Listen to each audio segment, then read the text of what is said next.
Zip!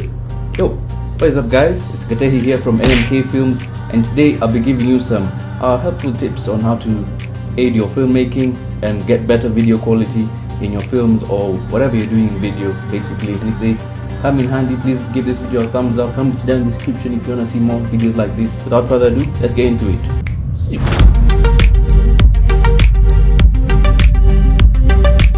Okay, so these aren't really much tips as they are just information to help you get better video quality, whether you're doing things professionally or just for fun. So the first thing you have to focus on is audio.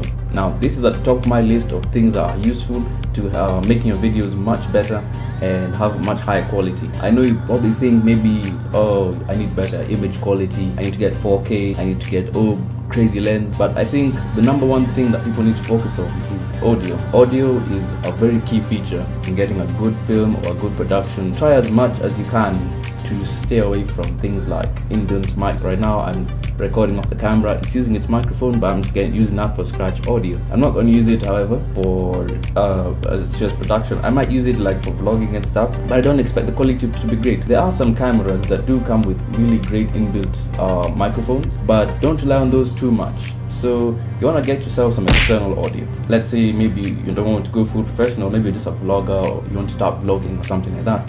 Get yourself one of those Rode mics. They are really small, they're light, they stick right on top of your camera. They still keep your camera minimalistic and not heavy. But if you're doing something more professional and you want clean, crisp audio, you definitely have to have an external recorder. It's a must, you just have to. You can't see it, but there's a recorder here. I don't want to touch it because there'll be some fuzzy sounds. Maybe I should. This is a recorder. So yeah, if I suddenly got loud, it's because I got closer to it. It's going back now.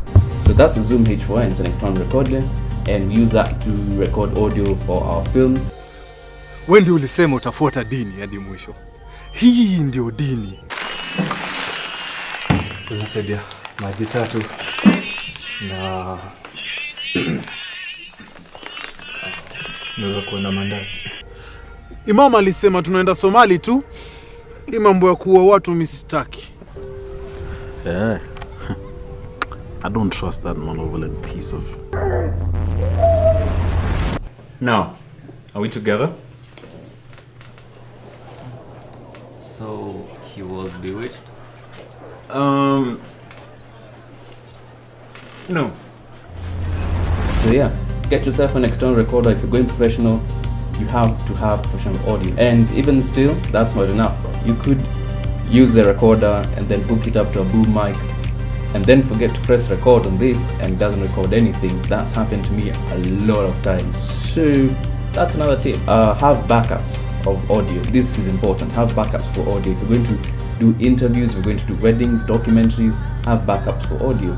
Because I have done video shoots where I thought the audio recorder was recording and the guy who was doing the audio was not recording and there was no audio and I had to go scratch audio, which sounded disgusting.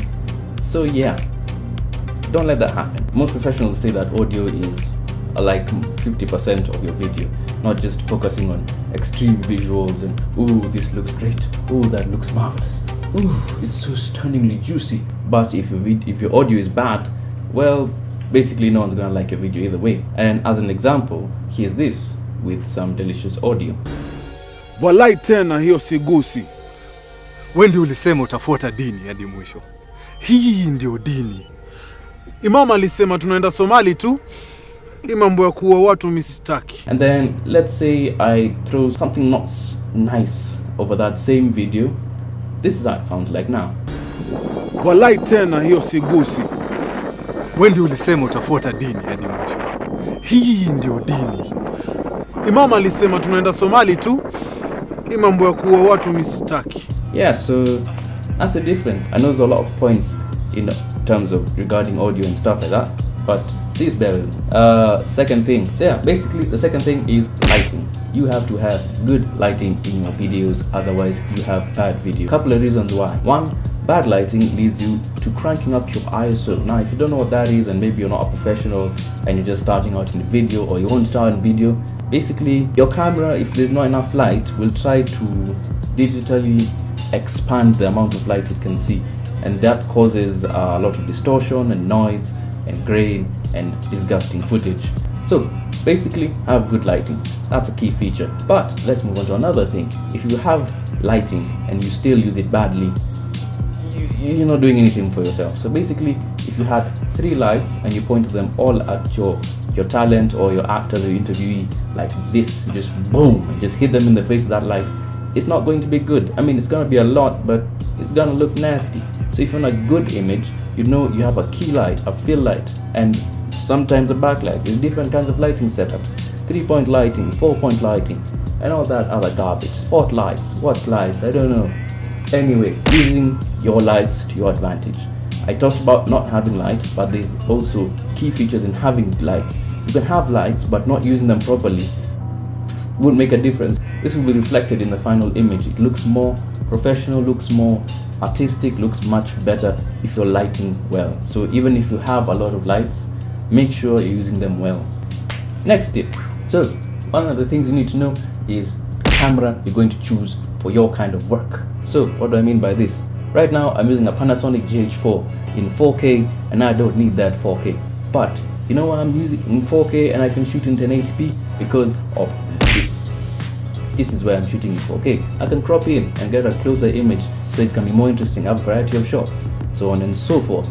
But having 4K does not mean I will get beautiful shots all the time. If you're just starting out and you don't have a camera, or you're thinking of upgrading your camera, so on and so forth, think about the camera you're going to buy, what it does, what features it has, because no camera is perfect. No matter which brand you support, there's no camera that's perfect. There's no camera that does it all. Every camera has its flaws. There's none I've seen that someone has gone, this is the perfect camera for doing everything and anything. Basically, get what works for you. And what I mean by this is, this camera works well for film. But if I went and got a Canon C200 or C100 Mark II, now it would be great for shooting events, for shooting documentaries, and doing very professional video. If you're going to buy a camera, make sure it does what you want it to do for you. On to the next one. Now this is also on the top list of my important things when you're making videos or films or whatever. Basically lens selection. Basically you need to think about which lens to buy. Now over here I'm using the Rokinon 12mm T2.2 Cine lens. This is f3.5, which is the aperture of most standard lenses that come with the camera. Kit lenses have an aperture of 3.5 to 5.6. Let's say now, because 3.5 is the widest, this is the widest. And let's say you have f1.8, this is f1.8, and you're trying to let light through both of these holes. Basically what's going to happen is this hole is going to get more light, of course, because it's wider. And the more light you have going into your sensor, the less digital light you have to introduce, meaning the less ISO. The less ISO we work with, the less grain, the better image quality. And then there's one other major advantage to having a wider aperture: shallow depth of field. Basically, I'm gonna change focus now. You see that? This is in focus. My finger is in focus, and I am out of focus. But if I had an f1.8 lens, the focus on me, you wouldn't be able to see me clearly. I would be so blurry, and call that a shallow depth of field. Meaning, in the simplest way I can explain this, the field of depth, the field of things you can see is so shallow, meaning what's in focus is very in focus and what's out of focus is very out of focus. So it gives that really artistic look, and things in the background are blurred out and it looks really nice. The blur is nice and it looks good. And that's something that you see in a lot of films and movies, that they have shallow depths of field and the backgrounds look so blurred out and characters are so in focus, and it looks very delicious. Now once again, this goes back to what you're doing with the camera. We mostly got this camera for making films, so that's why I got a prime lens that's really wide. I can still move my camera closer to my talents and get a closer shot, and move away and get a wide shot.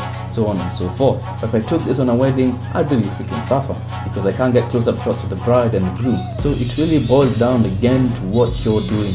Don't buy equipment based on, oh, this thing's really cool, oh, this thing does great image quality, oh, this thing is expensive, I'm sure it's great. Don't buy stuff like that.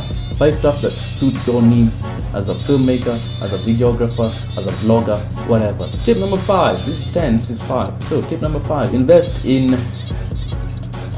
I don't know what the general term for the stand life is. I call it support equipment for now, be it tripods, gorilla pods, stabilizers, whatever. Something that can keep your footage stable in one way or the other. Going handheld might work for you. It works for some people who have arms as stiff as, I can't think of anything that's stiff. But anyway, there are people who have handheld shots that come out really smooth because these guys don't shake. Basically, get you something like a tripod which you can put down somewhere, a gorilla pod which you can hook to anything and everything. If you're vlogging, I'll tell you, get a gorilla pod. It's much better than getting a tripod. One is flexible, you can hook it up to railings, to trees, to yourself, to other people, even though they don't want it. So yeah, invest in something like that. It doesn't have to be a tripod, it can be a gorilla pod. Still good for filming talk to the camera kind of stuff. And if you're shooting professionally, you have to have some form of stabilization or some sort of support for your camera. You can't go shaky. There are uses of shaky footage, like, you know, seen in Logan and stuff like that. But if you're, whatever you're producing professionally does not dictate you to shake, trust me, having shaky footage on a professional production just looks bleh. Number 3, replacement. Basically, have good audio design. What I mean by this is, if you're going to edit your footage, which you probably are, have good audio design. Don't have extreme cut-in audio. Don't have audio that's flooring the freaking levels to the max and causing your audience ears to bleed out. Don't have audio that's not necessary. Mix your stuff well also. I shouldn't have to be listening to your video on one volume and then suddenly I'm like, oh! Sound design, basically editing, and that's not what's called. Sound design is also part of production part, where you have the recorders and sound recorders and stuff like that. But also editing your sound well is a really important part of filmmaking or video production of any kind, especially vlogging actually. In case you're thinking, oh man, I'm a vlogger, I don't have to care about that. If you watch people like Peter McKinnon, if you watch people like Casey Neistat, these people audio design their edits so well, and that's what keeps you hooked actually. The way they cue the audios, the way they cue their commentary, the way they cue everything just perfectly, makes you want to watch more, makes your enjoyment of the video more nice. Nice is the only word I could find in my head at that moment. That's it for me, guys. That's about it that I can think of off the top of my head. There's a lot more to talk about in film and production stuff and here and there, whatever. If you want to see more videos like this where I talk about film and stuff related to film and more NMK films and stuff like that, please do subscribe, share this video if you thought it was helpful, or don't if you just thought I was blabbering on for too long. Catch you in the next video, guys, and I'm out.